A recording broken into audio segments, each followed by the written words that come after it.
Jueces capítulo 8, la venganza de Gedeón. Este estudio corresponde a la continuación de esta victoria de los hechos ocurridos después de la victoria de Gedeón contra el ejército madianita.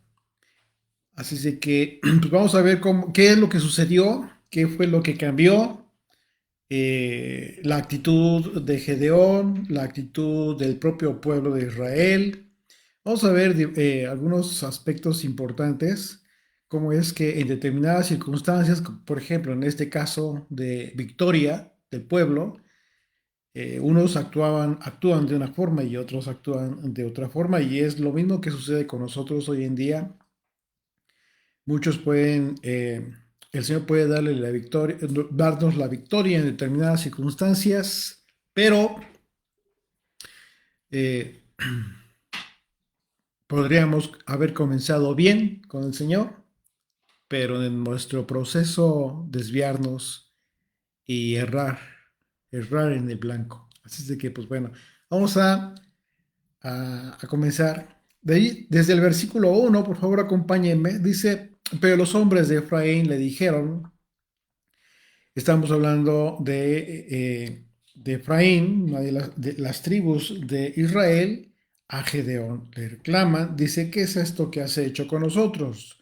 No llamándonos cuando ibas a la guerra contra Madián.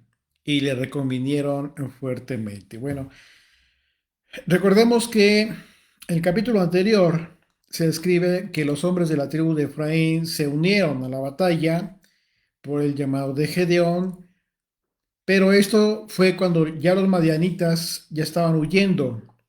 Así es que este reclamo que le hicieron a Gedeón fue porque no les llamó desde antes de comenzar la batalla. Eh, desde, eh, Desde que comenzó toda la... obviamente ellos hacen este reclamo, pero no supieron, no estuvieron enterados o quizás no fueron informados de las circunstancias especiales con las que Dios determinó que solamente un muy pequeño remanente de los combatientes israelitas acompañaría a Gedeón. Incluso recordemos que el llamado original que hizo Gedeón para las tribus de Manasés, que fue su propia tribu, para las tribus de Aser, Zabulón y Neftalí, eh, fue esto en origen en el capítulo 6. Desde el capítulo 6, Gedeón hace este llamado. Ahí vamos a recordar esto dice el verso 33: pero todos los madianitas y amalecitas y los de oriente se juntaron a una y pasando acamparon en el valle de Jezreel. Entonces el espíritu del Señor vino sobre Gedeón, y cuando ese tocó el cuerno, los abieseritas se reunieron con él y envió mensajeros por todo Manasés, y ellos también se juntaron con él. Asimismo envió mensajeros a Aser, a Zabulón y a Neftalí, los cuales salieron a encontrarles. Así es de que aquí en este llamado no vemos a Efraín.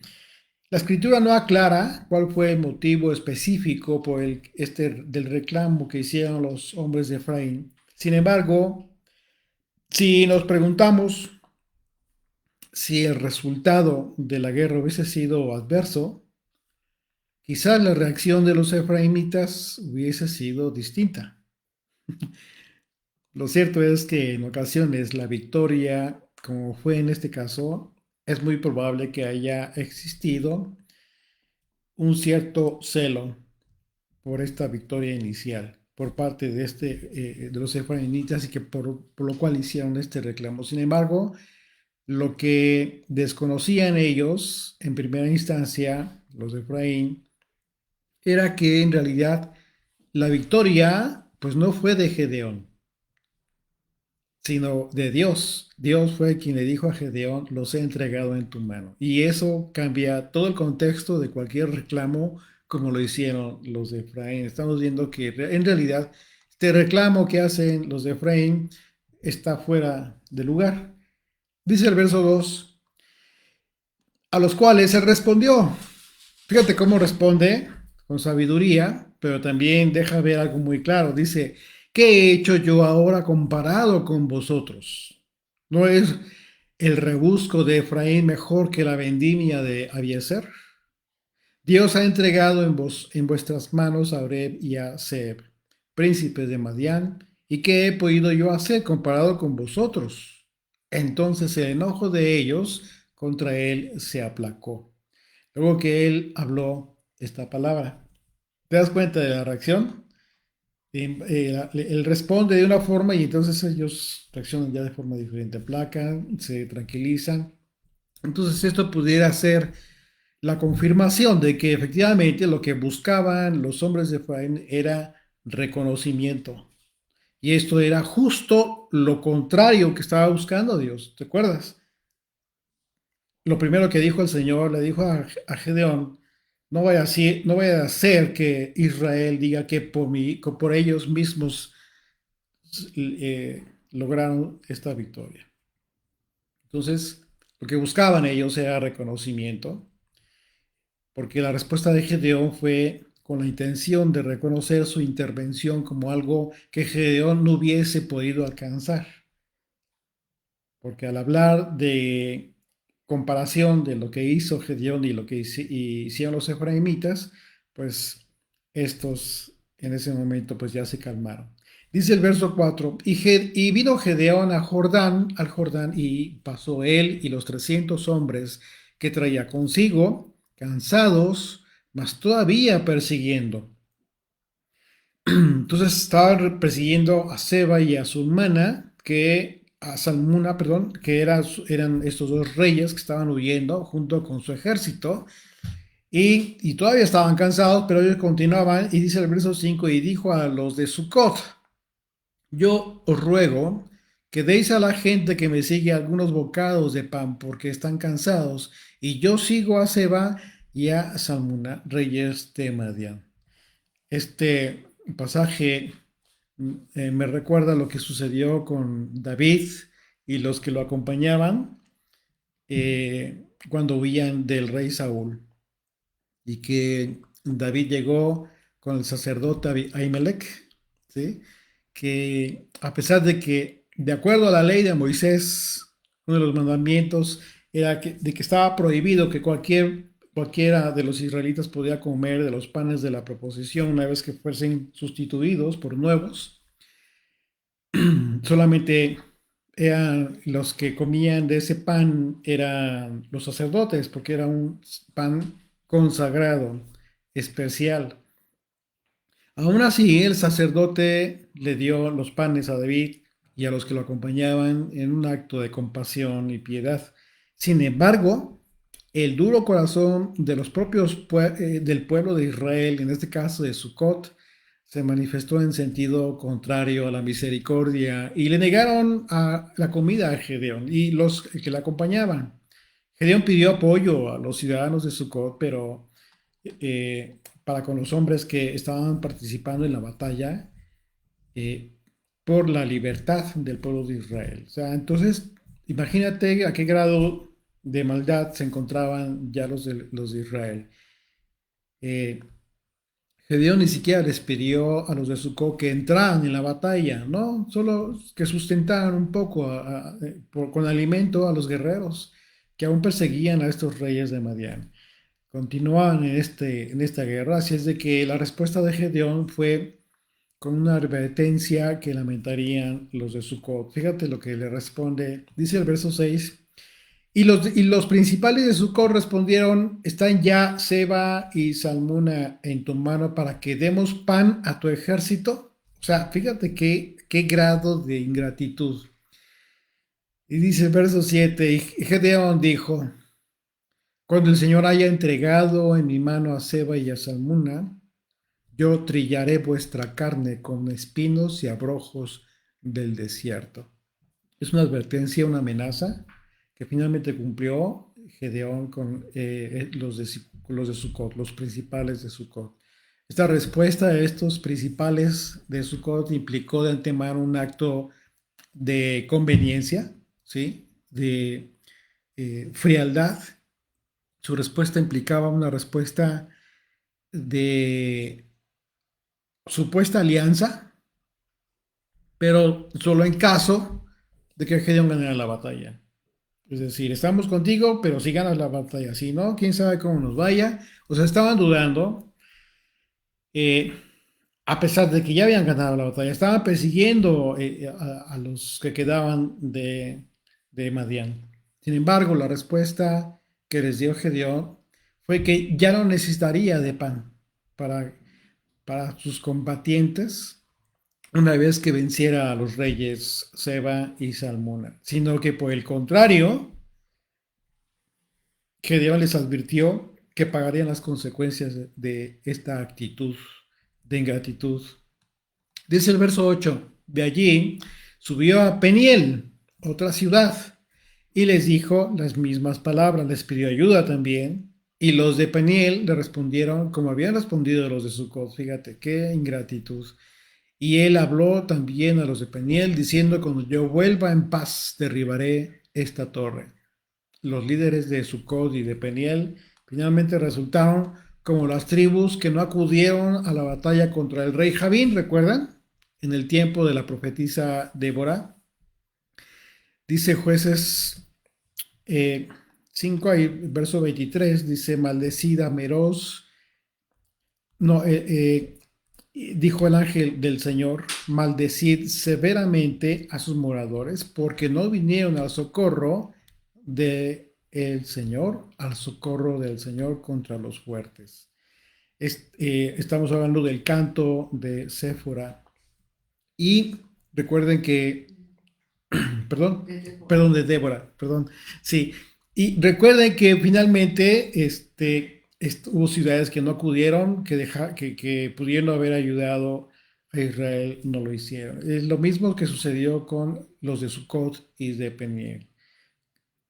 Con o sin su ayuda de los de Sucot y los de Peniel, finalmente Gedeón regresaría a estas ciudades después de ganar la batalla, lo que en su momento debió sorprender a los principales de estas ciudades, de estas dos ciudades, porque a diferencia de Gedeón, pues ellos tenían duda de si vencería a los reyes de Seba y de Salmona. Ya estaban vencidos en guerra, pero Gedeón continuó persiguiéndolos. Él quería acabarlos. Y bueno, aquí entra otro aspecto ya por parte de Gedeón, que vamos a ver a continuación. Lo triste de esta situación fue que la actitud de los propios israelitas para con aquel que estaba luchando para libertarles de la opresión extranjera fue totalmente opuesta. La torre de la que se habla en este pasaje era la fortaleza de la ciudadela interior de Peniel y su último refugio en caso de algún ataque. Por eso fue muy específico Gedeón al decir, les voy a destruir esta torre. O sea, su fortaleza, el lugar donde pueden estar seguros, ya no lo tendrán. Dice el verso 10, dice, y Seba y Salmuna estaban en Carcor, y con ellos su ejército como de 15,000 hombres. Todos los que habían quedado de todo el ejército de los hijos de Oriente, pues habían caído 120,000 hombres que sacaban espada. Imagínate, 120,000 hombres muertos por parte de estos extranjeros. Aunque se describe que ya solo quedaban 15,000 hombres, dice la escritura del ejército madianita, pues aún son muchos comparados con los 300 hombres que tenía Gedeón. Sin embargo, ¿qué es lo que sucede aquí? Bueno, pues el espíritu del Señor estaba con Gedeón y efectivamente logró una victoria contundente. Dice el verso 11, subiendo pues Gedeón por el camino de los que habitaban en tiendas al oriente de Nova y de Jogbeja, atacó el campamento porque el ejército no estaba en guardia, y oyendo Seba y Salmuna, él los siguió y prendió a los dos reyes de Madián, Seba y Salmuna, y llenó de espanto a todo el ejército. En el hebreo, estos nombres, los nombres de Seba y Salmuna, significan sacrificio y sombra. Sombra negada. En términos simbólicos, bíblicos, eh, ¿qué es la sombra? ¿Cómo se describe la sombra en algunos pasajes de la Biblia? Se utiliza en el contexto de la protección. Por ejemplo, Lamentaciones 4, verso 20 dice, el aliento de nuestras vidas, el ungido del Señor, de quien habíamos dicho, a su sombra tendremos vida entre las naciones, fue expresado en sus lazos. Fue apresado en sus lazos. ¿Qué significa esto? Bueno, hay muchos pasajes de la escritura que en forma poética se refiere a la sombra, pero como un lugar de protección. Y vemos que el nombre de Salmuna significa sombra negada. Y bueno, así es de que relacionado con el significado de estos nombres de estos dos reyes y su destino, podría decirse que cuando Gedeón prendió a estos dos reyes, les negó, les negó la sombra de su protección y los sacrificó. Dice el verso 13, entonces Gedeón, hijo de Joás, volvió de la batalla antes que el sol subiese y tomó a un joven de los hombres de Sucot y le preguntó y él le dio por escrito los nombres de los principales y de los ancianos de Sucot, 77 varones. Ya estaba por cumplir la amenaza que les hizo. Decía muy mal a estos líderes, a estos principales, dice el verso 15, y entrando a los hombres de Sucot, dijo, he aquí a Seba y a Salmuna, acerca de los cuales me sageristeis diciendo, están ya en tu mano Seba y Salmuna, para que demos nuestro pan a tus hombres cansados. Y tomó a los ancianos de la ciudad y espinos y abrojos del desierto y castigó con ellos a los de Sucot. Les dio una reprimenda impresionante. Ahora Gedeón regresaría para tomar venganza de estos hombres, como se los dijo, se los advirtió, y también de Peniel, tal y como se los advirtió. A los de Sucot les echó en cara su negativa para apoyarle a él y a los 300 guerreros con alimentos. Algo que era humano, algo que simplemente cualquiera, ¿no? Porque es como si le negaras un vaso de agua a un sediento, imagínate qué terrible. Y de su propio pueblo, estamos hablando de una guerra y de un hombre que estaba llevando a cabo una tarea con tal de librarles de la opresión de los madianitas. Entonces, imagínate el grado de desamor que ya había en todas estas personas. Y bueno, una vez que tuvo a los nombres de estos 77 varones de Sucot, muy probablemente Gedeón los azotó públicamente, porque es un aspecto también de vergüenza pública, ¿sí? Eh, este tipo de reprimenda y los azotó con espinos y abrojos, llevando a cabo una reprensión pública. Avergonzados, finalmente. Verso 17, asimismo derribó la torre de Peniel y mató a los de la ciudad.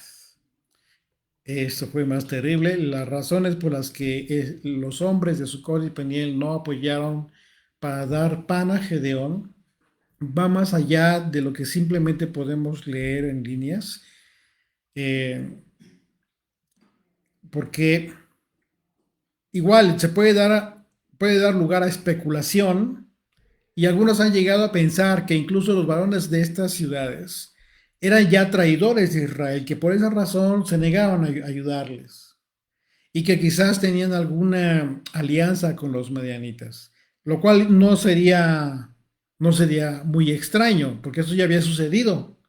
¿Recuerdan? Con Eber, ya tenía alianza con el rey Javín, el esposo de Jael, la mujer que mató a Císara. Así es que este castigo que recibieron los varones de estas ciudades bien pudo haber sido justificado.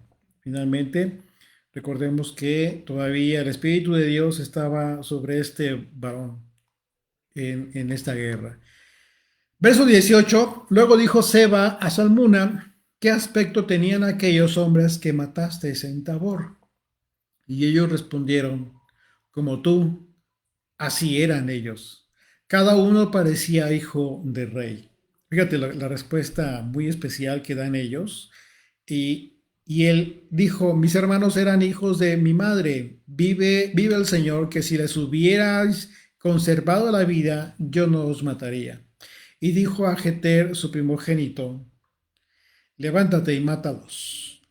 Es decir, el padre le está diciendo a su hijo: cumple el mandamiento de la Torá, de la venganza de sangres, ¿de acuerdo?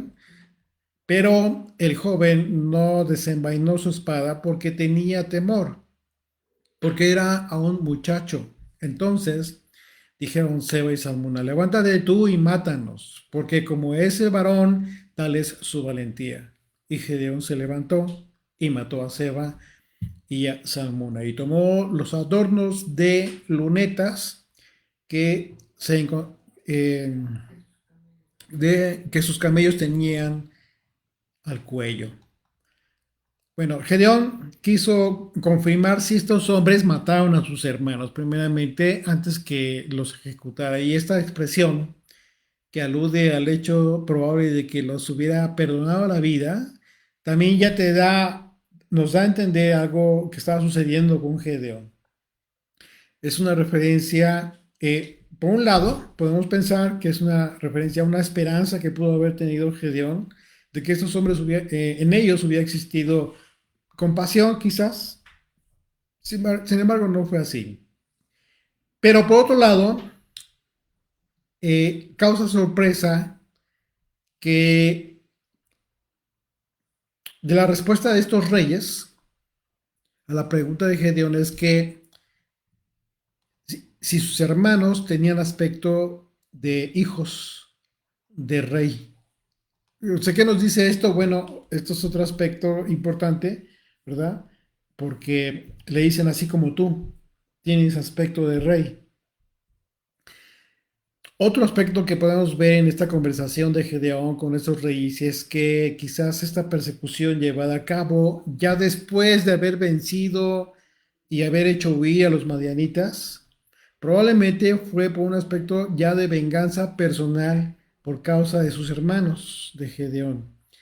Porque leemos que Gedeón estuvo dispuesto incluso a perdonarles la vida si estos reyes no hubieran matado a sus hermanos. Sin embargo, esto nos deja ver que para este momento ya Gedeón estaba tomando decisiones a título personal en el contexto de la guerra, y vemos que estuvo dispuesto a perdonar la vida a estos reyes a pesar de todo el daño que ellos habían causado al pueblo por tanto tiempo, por tantos años. De manera que, aunque no era un rey, Gedeón comenzaba ya a tomar actitudes que se han calificado y se han juzgado por algunos comentaristas como de actitudes prepotentes, anteponiendo los intereses de su familia a los de la nación. Y probablemente haya algo de razón en esto, porque vamos a ver que va cambiando la actitud que tuvo en un principio Gedeón, aquella actitud humilde con la que recibió esta encomienda, pero va cambiando conforme va avanzando en la guerra. En la reacción de Jeter, su primogénito, su hijo, vemos reflejado el carácter de Gedeón con que tomó esta encomienda en un principio, ¿sí? Jeter era joven y probablemente aún no había matado a alguien, entonces no lo hizo, a pesar de que lo que le pedía a su padre era vengar la sangre de un familiar, conforme al mandamiento de la Torá. Así es de que, ante la respuesta de estos reyes, pues finalmente Gedeón los mató. Dice el verso 22, continuamos, dice: y los israelitas dijeron a Gedeón: sé nuestro señor tú y tu hijo y tu nieto, pues que nos has librado de mano de Madián, Mas Gedeón respondió, fíjate qué respuesta tan importante dio. Gedeón dice, no seré señor sobre vosotros, ni mi hijo os señoreará. El Señor Yudhei Bauhei señoreará sobre vosotros. Hasta este momento, Gedeón se mantiene dándole la honra y el lugar que merece el Señor, diciéndole al pueblo, no, nuestro rey es Dios.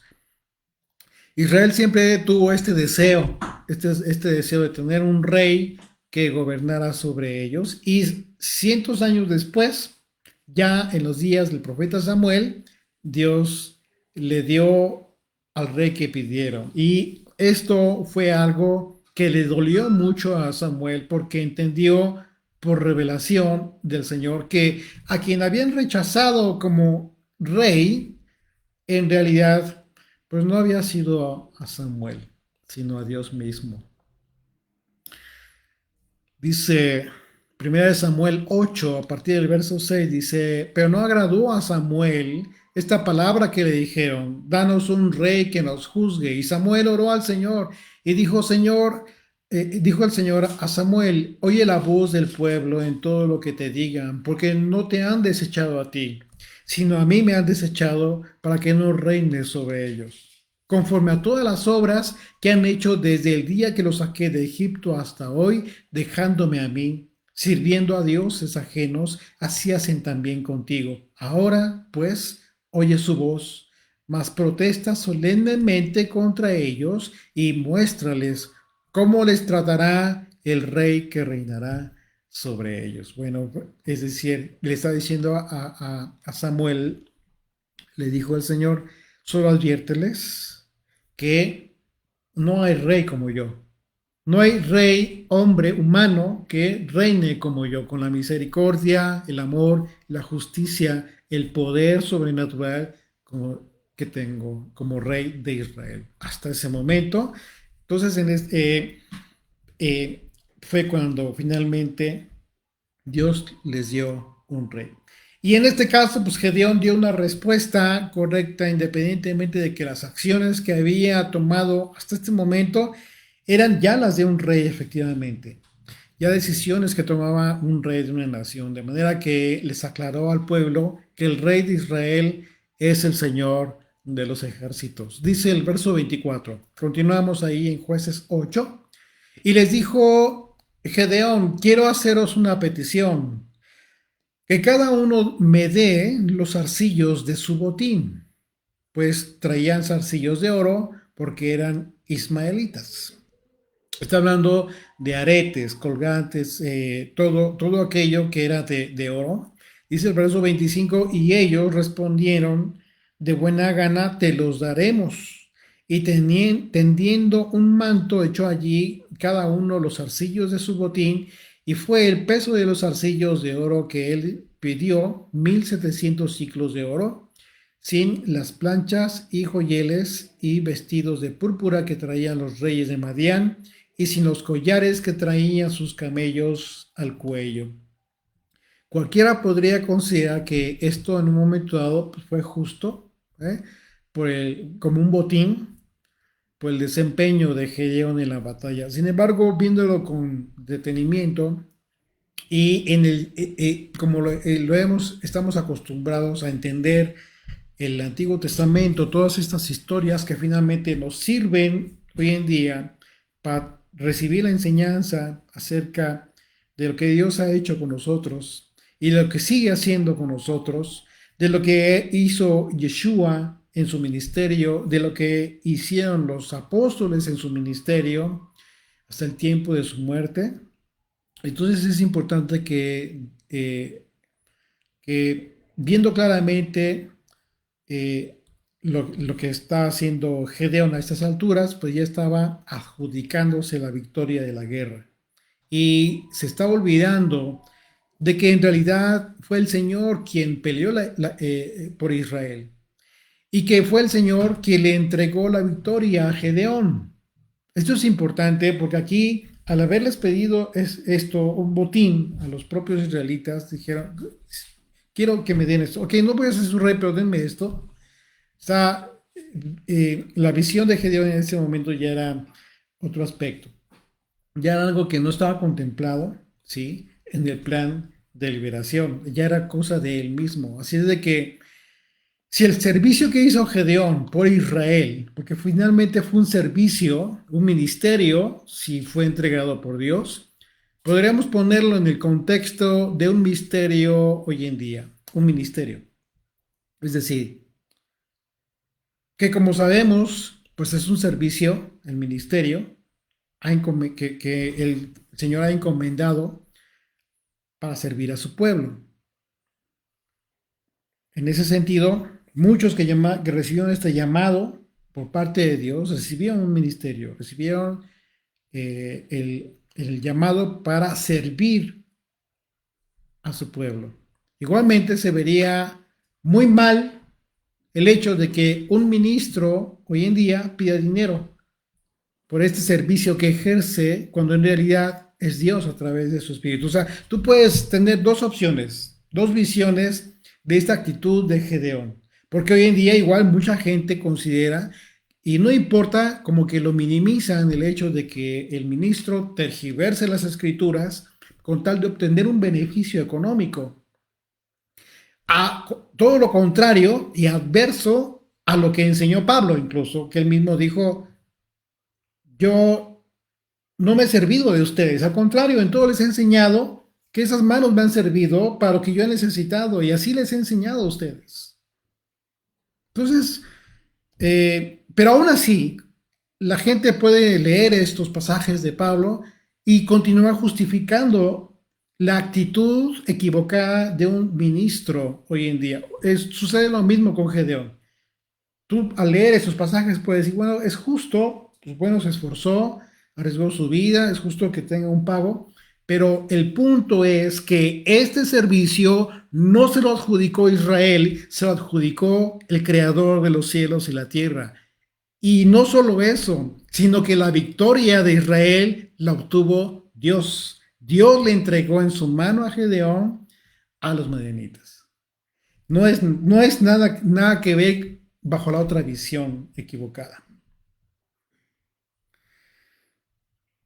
Así es de que bajo este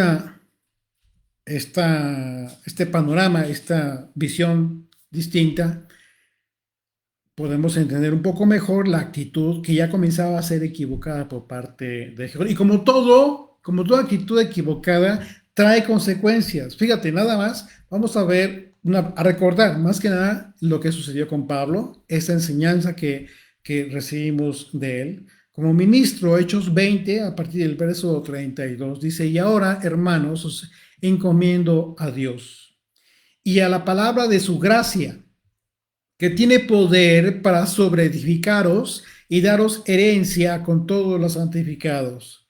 Dice el verso 33. Ni plata, ni oro, ni vestido de nadie he codiciado. Antes, vosotros sabéis que para lo que me ha sido necesario a mí y a los que están conmigo, estas manos me han servido. En todo os he enseñado que trabajando así se debe ayudar a los necesitados y recordar las palabras del Señor Yeshua que dijo, más bienaventurado es dar que recibir. Estamos hablando de una actitud totalmente contraria a la actitud que estaba teniendo ya en ese momento Gedeón. Así de que en este momento ya la humildad de Gedeón estaba tan lejos de él como el principio de la mejor bienaventuranza de dar como el mayor bien que recibir. Así de que, pues bueno, dice el verso 27, continuamos. Dice, y Gedeón hizo de ellos un efod de estos zarcillos de oro que juntó de todo el botín que pidió, dice, y Gedeón hizo de ellos un efod, el cual hizo guardar en su ciudad de Ofra. Y todo Israel se prostituyó tras de ese efod en aquel lugar y fue tropezadero a Gedeón y a su casa. Aquí está la consecuencia de inmediato de esta mala decisión, de esto que ya comenzaba a tener Gedeón en su actitud, en su corazón. Comenzó a tener una actitud equivocada. La palabra efod que vemos aquí, todos la conocen, lo vimos en el estudio de todo el sistema sacrificial, cuando fue establecido, estipulado por Dios. Es la palabra hebrea que significa vestidura sacerdotal. Recordemos que efectivamente el efod formaba parte de las vestiduras santas del sumo sacerdote. Sin embargo, esta misma palabra, en su etimología, en el hebreo, también tiene otro significado: imagen. Así es que, para ser consistentes con la declaración de Gedeón, cuando él dijo que el rey de Israel era Dios, ¿sí? Para poder entender por qué hizo esta imagen o por qué llevó a cabo hizo este efod. Pues bueno, probablemente Gedeón no edificó una imagen de alguna deidad extranjera.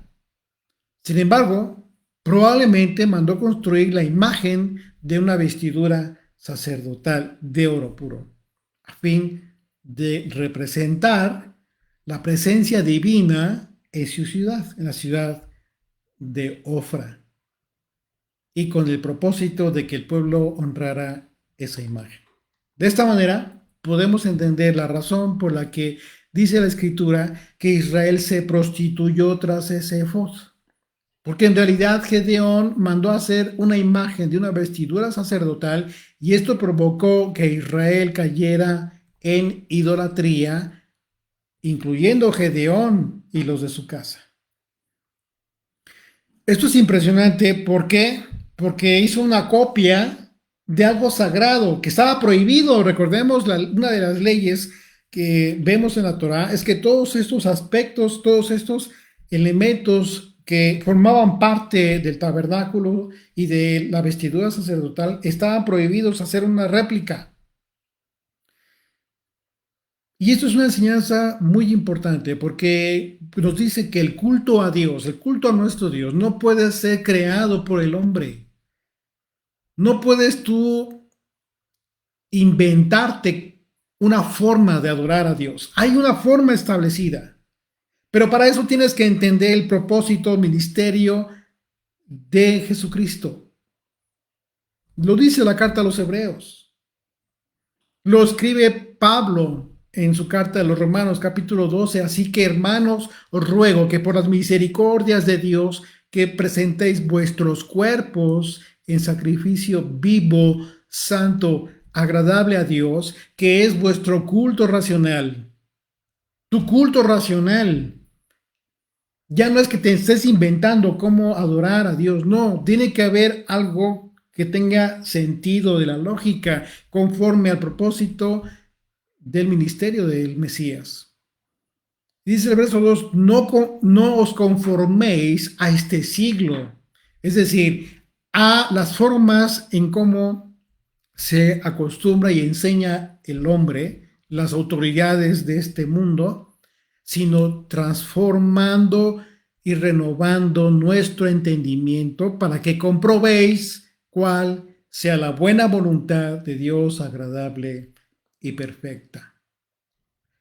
Aquel que había derribado, Gedeón, que había derribado el altar de Baal en esa ciudad, cuando recibió el llamado del ángel del Señor, ahora estaba levantando otro altar, pero ahora sin la autorización de aquel que le llamó para servirlo.